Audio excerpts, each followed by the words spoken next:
I love the chips.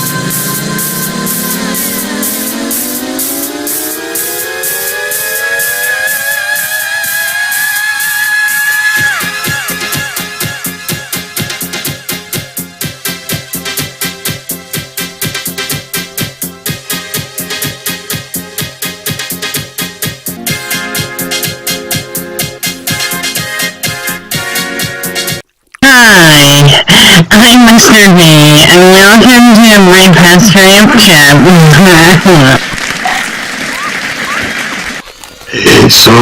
Working in a chippy, obviously, for many years has, forced me to question, actually, the history, the origins of chips, because we fry them every day in here. I think honestly what fascinates me the most is the influence chips have had on the history of this country, the world. I mean, just look at this for example, this is almost undeniable proof that chips were behind the foundation of the Christian church. Just think about Islam for a moment. We don't actually know what the prophet looks like, but I mean, there's nothing to say that he couldn't be a chip, I think you're absolutely right. Clearly chips have played a seminal role. Let's just think for a moment about how Constantinople fell, for example. What were the Turkic people after? It was chips. No doubt about it, chips. You're in a city, you're on the money, 100%. It's also an angry in succession. How did chips evade that? I think this is a great point, and I'm going to take that on board right now. I think it's worthwhile actually having this discussion, because clearly chips are more than just the root cause of all the world religions. Thank you. But I think it's a good point myself. Smoked sausage. It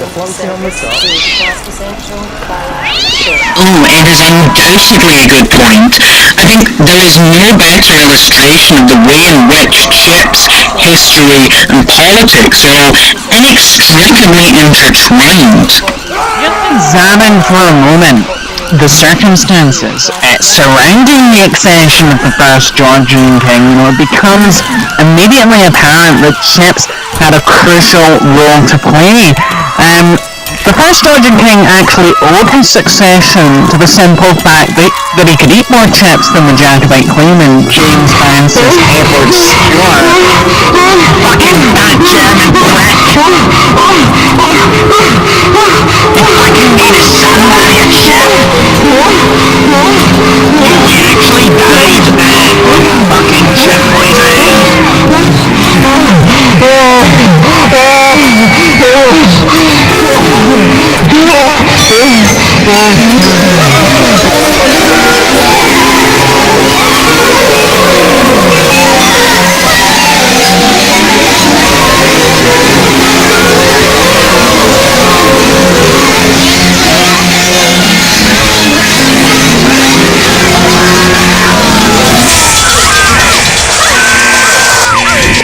When he gets a bag of chips, extra sauce, and a fucking pickle.